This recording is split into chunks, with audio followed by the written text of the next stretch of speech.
We will often not believe we are worthy enough to receive a high enough level of fee or income based on our offering unless we over deliver. And it's based in this intrinsic desire to be accepted and not rejected.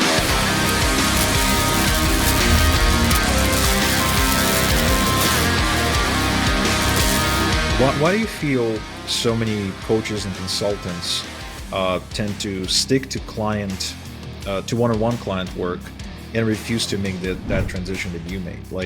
I assume most of them would like to make more money, but money is not the most important thing to them. But I still see they cling to this idea that they absolutely have to work one-on-one with every client, no matter what, to deliver that outcome. There's a few different things. One is ignorance, right? They have a lack of understanding of how it could work differently. The second is fear that their income will be eliminated if they try to make a shift, which I definitely suffered for that. I wanted to make a change for over a decade before I did it. So I understand that. And then there's this third one that is intrinsic to so many people and they don't talk about.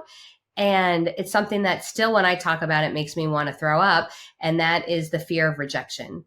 We will often not believe we are worthy enough to receive a high enough level of fee or income based on our offering unless we over deliver. And it's based in this intrinsic desire to be accepted and not rejected. And it's in our DNA. Like, we have that because in a pack, we are safe. We're not going to get eaten by the bear. We were going to be kept warm, all those things. So like, that's our DNA. It's okay that we feel that way, but it sometimes drives so many of our decisions that it prevents us from putting out a video or writing an email or making a pitch or offer or changing the program offering. And we are so scared of what might go wrong that we fear the no. And one of the things that I see as the sign of success I have a blessing of working with a lot of famous people. And this is one of their intrinsic success paradigms, is that they are willing to get a no. They are willing to put themselves in a position that will be told no, because they don't see the no as a rejection of them. They see it as the opportunity wasn't the right fit for the person that they're in front of, and that there's something else waiting on the other side for them. And they never see it as a judgment call on who they are as a human. And it's like one of those crazy mindset things that you cannot talk about up front when it comes to direct response marketing, because no one will listen to you because they think it's so woo-woo. But I have found this to be one of the key critical mindset issues that I have to get in the heart of with my clients, or they will not be successful, no matter how good the copy is, how good the marketing is. If they allow the fear of rejection to rule their decision-making, they will never grow and be successful. Yeah, tell me about it. You think telling people direct response marketing is woo-woo. You try to tell them about what we do.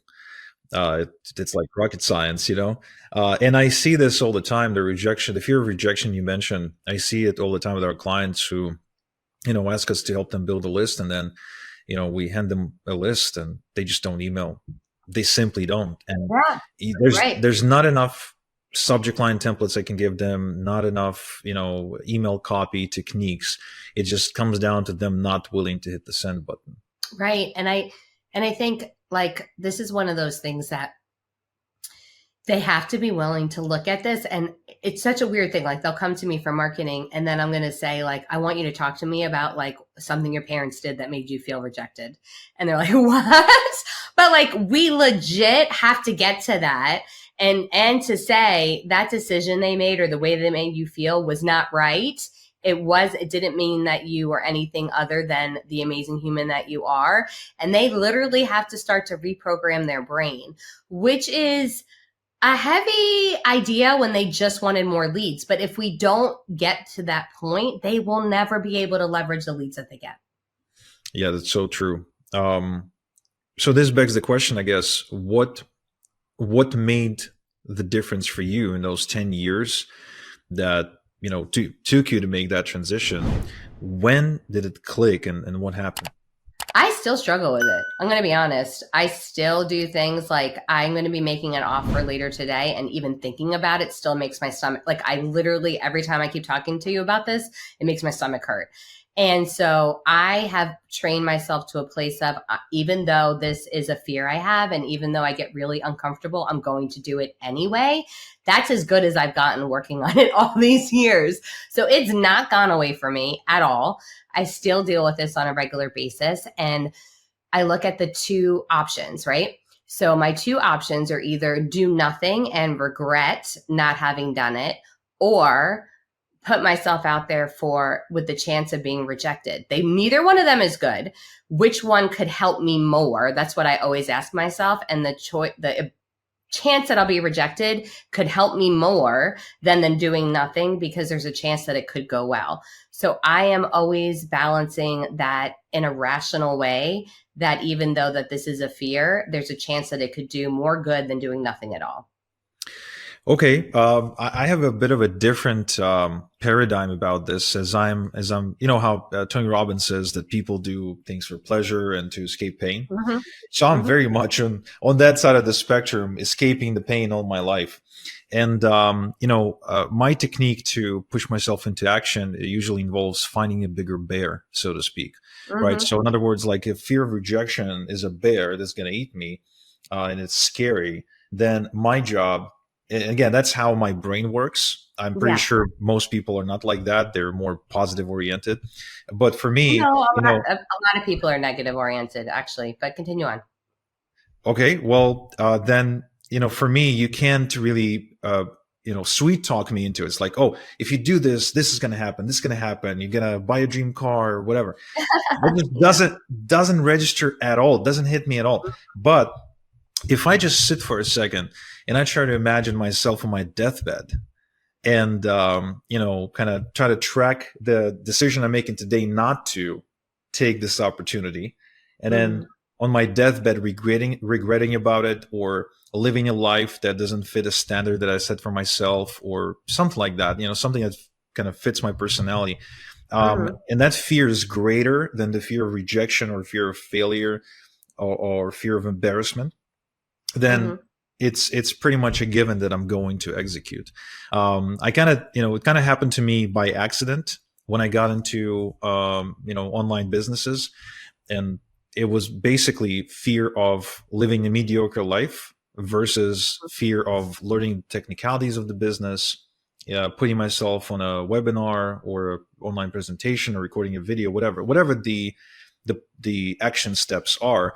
None of them were as scary as the idea that I won't be able to provide for my wife, or that I will, for example, not be able to move out of the shitty neighborhood where I grew up, and a bunch of stuff like that. So all these things were much scarier, and that pushed me to action. Just kind of almost like it puts a white noise over the fear of rejection altogether, as if it's not there anymore, and this primary fear just keeps driving me and pushing me forward.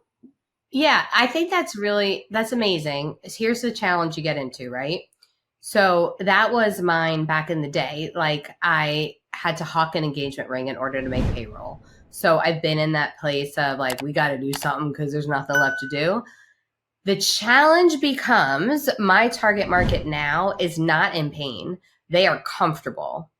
And so getting them to move out of comfort into action, is that concept is painful, right? So I almost have to find leverage and tell stories that are more my life now, which is I was comfortable. I was comfortable when I ran my agency. I was absolutely comfortable. We were making good money, but I couldn't put I wasn't there for my daughters. They were growing up and I wasn't seeing them grow up. And so that was my pain. I could have kept going forever justifying what I was doing and making excuses on it, but I knew I was made for a greater impact. And so the audience that I talk to, I have to convince them to move out of comfortability into a place of more impact, which typically is not the most pleasurable option that they've got because they're not in pain. So I'm always looking for, how do we get them to step into that greater purpose and